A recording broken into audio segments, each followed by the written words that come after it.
E agora, o que que a gente coloca no lugar dos sistemas que existem, na medida que a gente não vai conseguir viver nesse planeta fingindo que ele não existe, fingindo que as coisas não acontecem ao nosso redor. Então, no último vídeo, se você não assistiu, e se você é seu primeiro vídeo aqui, por favor, volta lá para esse aqui fazer sentido, né? A gente falou de micro espaços, microsistemas, microatitudes, a vida nas rachaduras do sistema. Hoje a gente vai falar do sistema em si.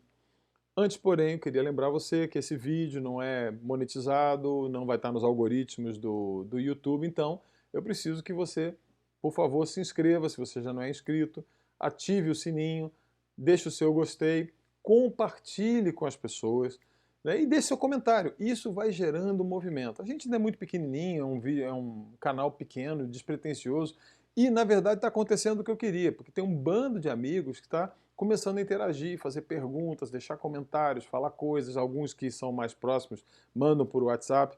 E hoje, o vídeo de hoje eu queria dedicar e gastar um tempo, na verdade, falando com pessoas como o René Seifert, que tem um canal fantástico, o Pão da Casa, onde ensina a fazer pães maravilhosos, estimula as pessoas essa arte do pão, do fazer em casa, do trocado, do relacionamento através dos pães, né? Também dedicar isso ao Henrique, né, Henrique Bastos, que fez perguntas muito inteligentes no último vídeo, né, e que eu pretendo, pelo menos, começar a direcionar algumas das perguntas que ele fez, né, e o Luciano, que é um geógrafo lá de Campinas, muito querido da Associação de Geógrafos lá de Campinas, e que a gente já se conhecia há muito tempo, ou ele principalmente, a gente já há muitos, muitos anos, e não tínhamos contato. E de repente, por causa disso aqui, a gente acabou entrando em contato e ele tem sido um fantástico contribuinte para pensar, para mandar material para pensar. Muito legal.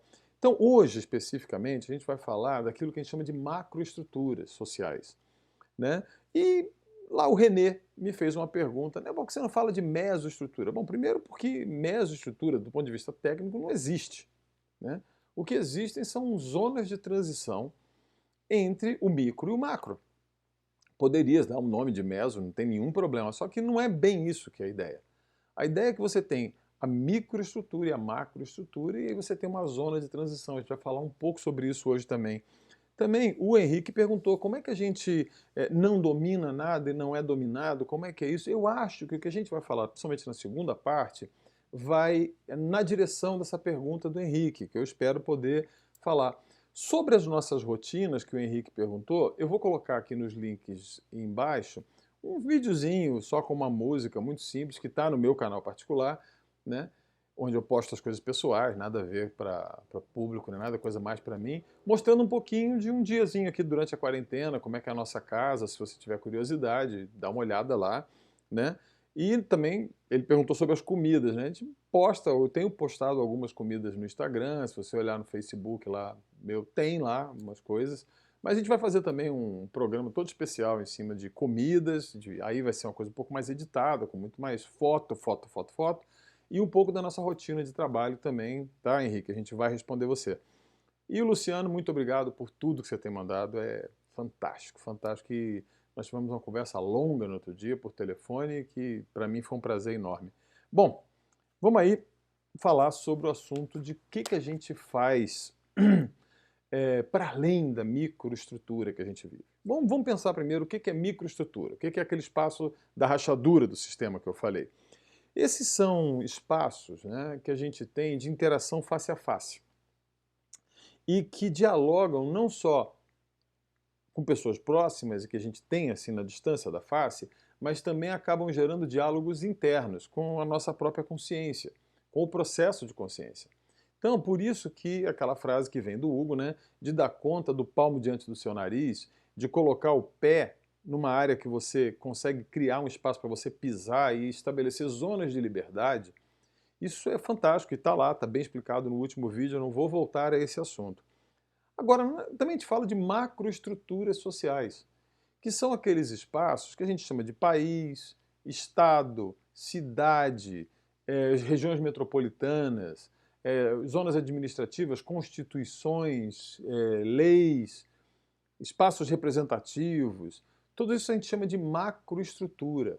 são estruturas onde a gente não interage face a face, e na verdade são aquilo que a gente chama de construções artificiais da realidade. Elas funcionam, né, essas estruturas sociais, elas funcionam ajudando a definir, né, ou pior, né, redefinir de fora para dentro quem nós somos.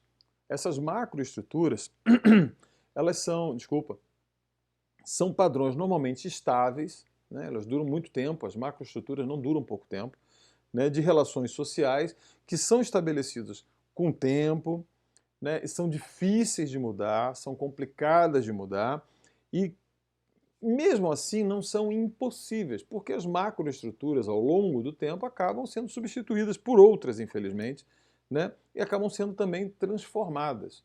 Ou seja, as macroestruturas de 2000 anos atrás não existem mais, foram substituídas, foram adaptadas, né? E eu diria que então a gente pode pensar que em termos de estrutura social, isso que eu falei até agora, a gente trabalha em 3 níveis, né? A microestrutura, que é essa relação face a face, e que tem um certo número mágico, tá? Eu vou dar um número mágico para você. Todo animal, toda espécie animal, tem uma espécie, um certo número de indivíduos que compõem uma unidade microestrutural. Uma colmeia, isso pode ser 5.000, 6.000, 8.000 indivíduos. Um formigueiro, 15.000, 50.000. Né? Uma alcateia, 12, 15 animais, né? 20 animais. Os seres humanos, usualmente, né? As suas estruturas estão ligadas muito à memória e à capacidade que a gente tem de interagir. Né?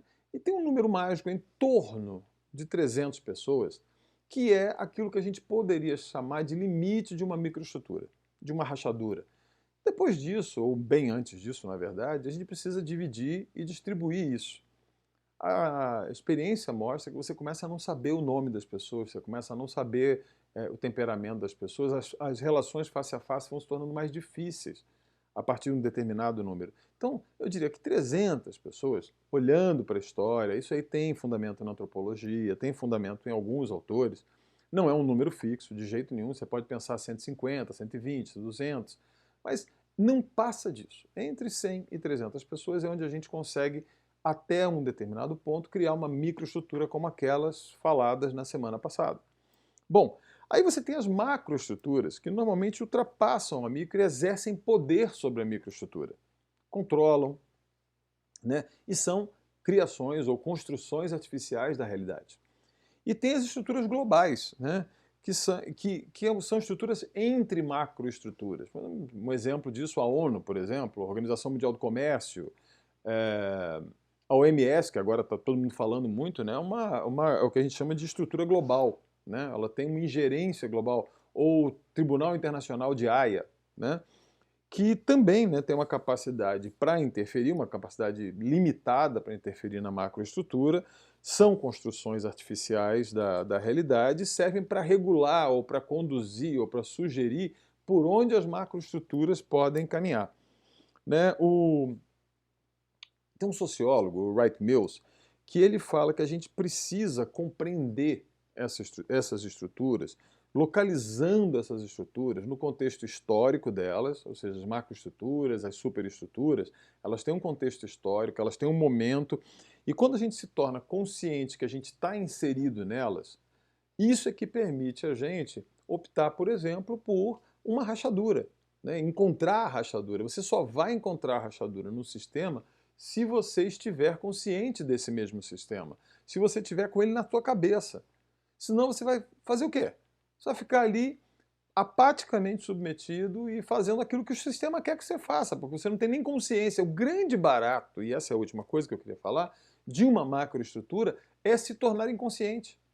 É você achar que você pensa assim porque você pensa assim. Não foi a mídia que fez, não foi a propaganda, não foi a educação, não foi nada que vem da macroestrutura que fez você pensar do jeito que você pensa. Você acha, não, essas são as minhas ideias. Assim, na boa, primeira coisa do vídeo de hoje, talvez muito daquilo que você chama de suas ideias não passam de uma reprodução das macroestruturas endereçadas e levadas até você através principalmente da educação, da mídia, do entretenimento, da diversão e da pressão social. É isso. Bom, quando você ganha essa consciência, de que você está dentro de uma macroestrutura, ou seja, você está dentro de um país, você está numa região administrativa, você está numa determinada cidade, você está sob determinada lei, você, segundo esse Wright Mills, você ganha essa imaginação sociológica. O que ela é isso? De um lado, é muito negativa. Ela é negativa porque ela te dá a concepção de você estar limitado, não posso escapar dela. É inescapável. Isso me prende. Eu não posso sair disso. Mas, de outro lado, essa imaginação, essa mesma imaginação que você tem para perceber o sistema, ela te permite ver o potencial de mudança. Ela te permite olhar para esse sistema bem atentamente e perceber seus pontos de ruptura, seus pontos de rachadura. Primeiro, vivendo dentro deles e o crescimento dentro disso permitido a ruptura com ele. Pois bem, as microestruturas, como eu falei, elas são frutas dessa relação face a face, como eu expliquei da última vez. As macroestruturas, por sua vez, são uma imposição sobre a realidade, interferem, então é bobagem negar a macroestrutura. Não, eu não tenho nada a ver, eu não estou nem aí para o governo. Bom, se estando aí ou não estando aí, ele vai interferir na sua vida. Ele vai dizer onde você pode estacionar o carro, onde é que você pode plantar uma planta.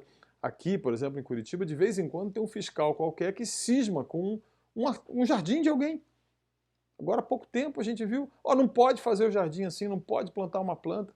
Bom, então, não ligo para a estrutura. Bom, ele vai te mandar uma multa, meu irmão. Ele vai interferir, ele vai te, na ponta ele pode te prender. E normalmente essa imposição sobre a realidade é fruto de uma idealização de alguém de como a coisa deveria ser, que é diferente de como está sendo. Ela é uma imposição. E como é que a macroestrutura se impõe sobre a realidade? Normalmente pelo uso da força. Raramente pelo uso do convencimento e muitas vezes pelo uso da educação. Ela te induz a pensar, é assim que é o certo, é assim que tem que ser. E normalmente o que a macroestrutura acaba acontecendo com as microestruturas onde você vive? Ela separa as pessoas, isola as pessoas até o nível do que a gente vive hoje em dia nessa sociedade que está em colapso nesse momento, que é o nível do individualismo, onde um indivíduo está separado do outro, convencido de que tem o seu micromundo independente e que essa macroestrutura nem está aí. Não, eu faço o que eu quero. Você não faz, meu irmão. Você não faz, não. Na boa, você não faz. Você faz o que te mandam, o que te induzem, o que te educam, o que te manipulam. Então você está longe, porque nós não somos, como seres humanos, nós não temos capacidade de dizer que ninguém me cavalga. Todos somos cavalgáveis. Todos. A pergunta é que eu tenho que saber quem me cavalga. E a minha sugestão é que você procure soluções orgânicas para isso. Sugestão do vídeo passado. Cuidando do palmo adiante do seu nariz. Cuidando do espaço que é do tamanho do seu pé. Dando condição de criar relações humanas que possam ser eficientes. Essa é a primeira coisa. Bom, o que eu sugeriria para você pensar para contrapor a ideia de macro? Porque é desesperante, né? Eu estou falando isso aí para você e fala, cara, e o que eu faço agora? Estou ferrado. Boa notícia do dia, não está. Não está. Se você substituir a noção de macroestrutura por por uma solução de macroorganismo. Quando a gente começa a entender as relações orgânicas que a gente vive, você vai ver que no lugar de superestruturas, o que nós temos é um planeta. E esse planeta é muito anterior, mas muito anterior, a qualquer coisa que seja semelhante ou relacionada com o Homo sapiens. Ele é muito anterior à nossa espécie, muito anterior à civilização que tem só 9.000 anos. Esse planeta funciona muito bem, obrigado, e ele é um macro-organismo complexo, com uma capacidade, com uma inteligência não alcançável pela nossa inteligência e muito anterior à nossa. E esse superorganismo, esse macro-organismo, o planeta, é o que entra no lugar das superestruturas artificiais que a gente cria.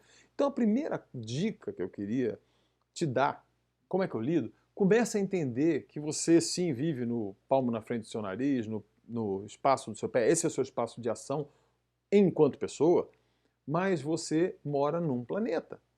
E aí é legal você entender que esse planeta não é feito de coisas inanimadas, que estão aí a seu bel prazer para ser usada como recurso dentro de uma estrutura que diz como é que ele tem que funcionar. Ele funciona muito antes de você e depois que nós tivermos passado, ele vai continuar funcionando com você, sem você ou apesar de você. A escolha é sua. Eu tenho escolhido na minha vida pessoal que esse aqui é um excelente lugar para se viver. E eu tenho pensado em passar a eternidade nele. Esse é um lugar fantástico, esse planeta. Mas para que eu possa passar a minha vida inteira e para além, né, com meus genes, com a minha vida, com a minha essência nesse planeta, é bom que eu entenda como ele funciona. O planeta não funciona como você acha que ele tem que funcionar. Primeira coisa, cara, bota humildade nessa sua vida aí um pouquinho, cara, e baixa a bola. Você não controla o planeta. E, aliás, nós estamos vendo agora, tem essa crise de vírus. Nós estamos vivendo aqui, na região onde eu moro, a maior seca já registrada desde que existe um registro.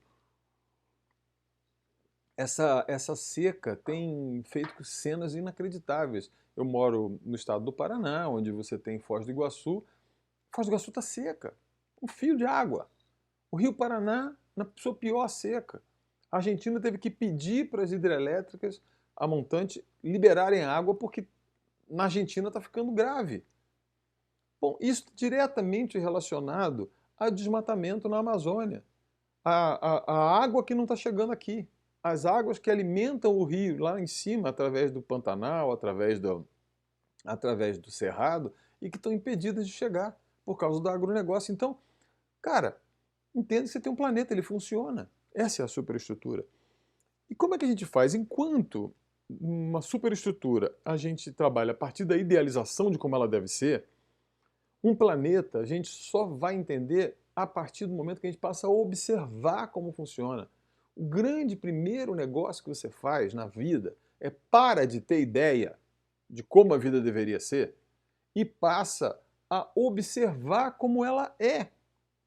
Gostando você ou não, os ritmos funcionam, os estágios fenológicos das plantas são o que são, os regimes de chuva, o regime de clima, o tempo, tudo isso é do jeito que é. Você não consegue escapar da superestrutura e brigar com ela, inventar sobre ela. É uma ilusão que nós criamos nos nossos condomínios fechados, nos nossos ares condicionados, sabe, nas nossas casas abrigadas e aquecidas. E que, infelizmente, as populações mais submetidas às intempéries têm sofrido quando tem uma avalanche, quando tem uma enchente, quando tem um frio medonho, quando tem um calor exacerbado, e que elas não têm para onde correr, companheiro. Bom, outra coisa é que enquanto você tem a idealização e você se submete a uma macroestrutura pela força, no macroorganismo você se submete pela consciência. E essa consciência, enquanto a força te leva à separação, né, você se separa um do outro e você obedece, quando você observa e quando você se submete a esse planeta e essas situações que a gente tem macro pela consciência, você é levado a se integrar. Porque se eu me integro, eu trabalho a favor do planeta e não contrário a ele. Eu não brigo que a água tem que ser usada do jeito que tem, a terra tem que ser usada do jeito que tem, as pessoas têm que ser usadas, porque é o seguinte, quando você começa a considerar rio recurso, terra recurso, mineração recurso, tudo isso é recurso, você acaba no departamento de recursos humanos, meu filho. Você começa a achar que as pessoas são recursos. As pessoas não são recursos, elas são pessoas. Você não pode usar ninguém, mas você só usa as pessoas porque você começou achando que a água está ali para ser usada, que o solo está ali para ser usado. Entendeu? Mais fácil você se integrar nesse ritmo. Bom, a semelhança, então, para a gente colocar alguma coisa no lugar de uma macroestrutura, eu vou convidar você para a biologia. Pense em micro-organismo e macro-organismo. Como é que eles interagem? Pensa num superorganismo como o planeta, mas pensa nos macro-organismos como áreas onde inclusive micro-organismos vivem, inclusive você, tá bom? Bom, o mecanismo usual pelo qual as relações acontecem entre o espaço onde você vive e o espaço maior onde você está é o que a gente chama de densidade recíproca. A gente não pode ter o excesso de nada. Tudo que entra em excesso vira problema. Tudo que entra em excesso vira tragédia, vira destruição. Então, o que a gente tem? A gente tem dito, quando a gente observa, e a gente passou a olhar, a gente fala no conceito de inimigos naturais. Uma coisa só é inimiga natural da outra quando essa outra extrapolou o seu tamanho. Né? Então, assim, a lagarta é inimiga natural da soja. Não, só quando a soja estiver em monocultura e dominando tudo. Aí, lógico, a lagarta vai virar um inimigo. Agora, a formiga só é um inimigo da planta que é cortada quando só tem uma monocultura de rosa. Aí você tem que tocar inseticida. Quando você entender que, na verdade, o que você tem são amigos naturais, que a formiga está movimentando o solo para cima, permeando o solo, levando matéria orgânica lá para baixo, fazendo com que as coisas funcionem, você vai entender que ela é tua amiga, ela não é tua inimiga, ela tem que ser lidada, você vai ter que entrar nos limites de densidade recíproca no qual ela esteja bem e você esteja bem. Quando você vê uma formiga, um cupim, uma lagarta, alguma coisa que virou uma praga, é porque a densidade da outra coisa que ela está atacando provavelmente ultrapassou o ponto de equilíbrio. Esse é o ponto. Então, qual é o mecanismo evolutivo diferente desse mecanismo que a gente aprendeu no colégio, né, mais eficiente? Não é a competição. É ao contrário, as espécies que conseguem se suceder bem são aquelas que fazem 3 tipos de atitude: internas e externamente. Internamente, as espécies mais bem-sucedidas são aquelas chamadas de eusociais. Né? As espécies eusociais são as espécies que cooperam e que são altruísticas. Ou seja, eu estou falando que, ao contrário do que você aprendeu, não é por você ser um cara muito competitivo no mercado agressivo que vai conseguir se suceder bem, não, companheiro. Você não vai conseguir isso desta forma.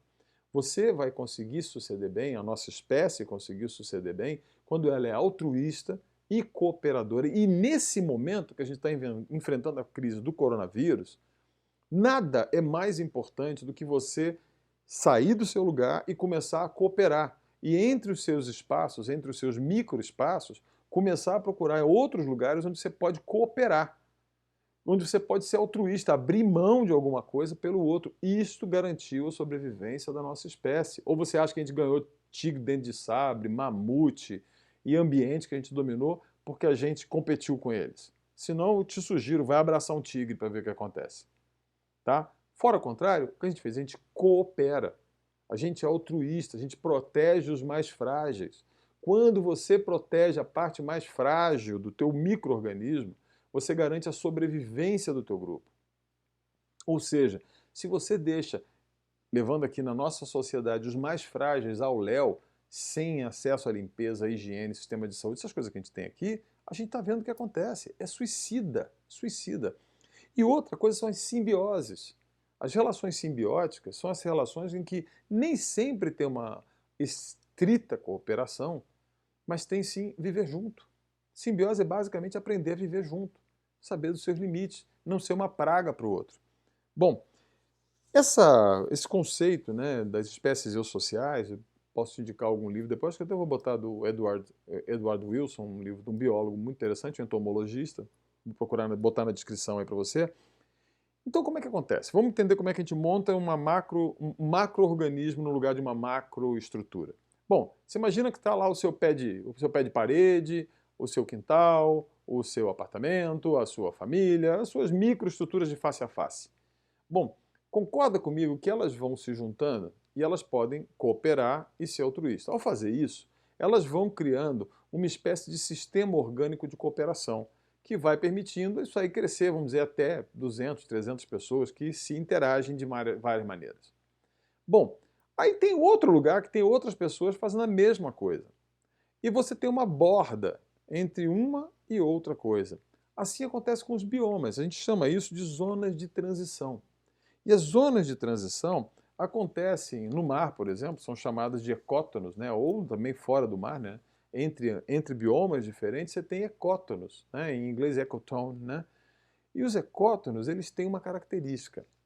Pensa agora numa vizinhança, tá? Você tem vários micro-organismos aí, microambientes, né? Desse que eu falei, de pé de parede, de horta urbana, de gente cooperando, costureira, cozinheiro, gente que está e que forma uma rede. E isso forma uma rede de relacionamentos. Vamos imaginar que a rede de relacionamentos aqui, ou geográfica, ou social, ou colaborativa e econômica, ela forma esse microespaço.